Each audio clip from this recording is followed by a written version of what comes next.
Hey Casa, for today's story, it is the most magnificent thing. Thank you again to Zoe for allowing me to read her books. This is a regular girl and her best friend in the whole wide world. They do all kinds of things together. They race, they eat, they explore, they relax. She makes things, he unmakes things. One day the girl has a wonderful idea. She is going to make the most magnificent thing. She knows just how it will look. She knows just how it will work. All she has to do is make it, and she makes things all the time. Easy peasy. First, she hires an assistant. Next, they gather their supplies, they set up somewhere out of the way and get to work.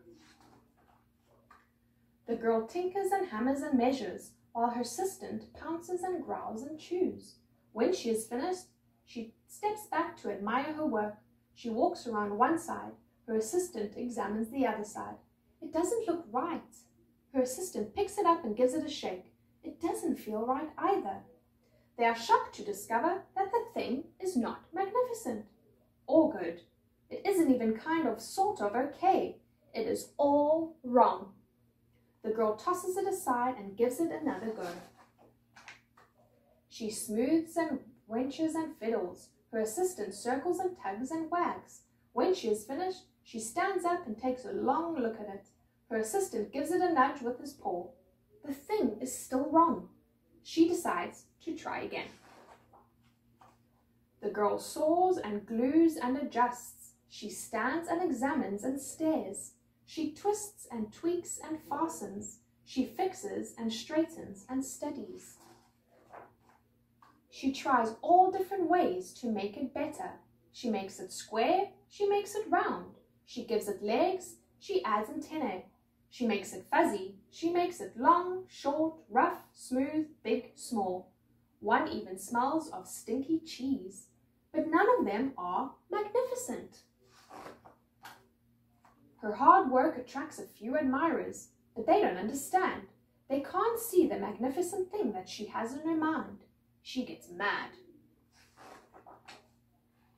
The angrier she gets, the faster she works. She smashes pieces into shapes. She jams parts together. She pummels the little bits in.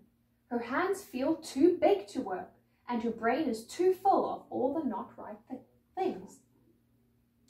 If only the thing would just work. The pain starts in her finger. It rushes up to her brain, and she explodes. It is not her finest moment. I'm no good at this. I quit.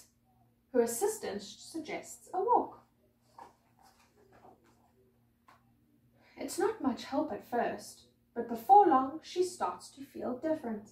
Bit by bit, the mad gets pushed out of her head. As they stroll along, she comes across the first wrong thing she made. The bad feelings are about to start all over again. Then she notices something surprising. There are some parts of the wrong things that are really quite right. The bolts are one, the shape of another, the wheel to seat ratio to the next. There are all sorts of parts that she likes. By the time she reaches the end of the trail, she finally knows how to make the thing magnificent. She gets to work. She works carefully and slowly, tinkering, hammering, twisting, fiddling, gluing, painting.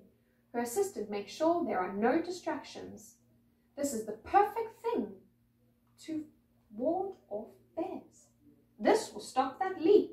This one's all wet. The afternoon fades into evening. Finally, she finishes. She alerts her assistant. The pair take a good long look.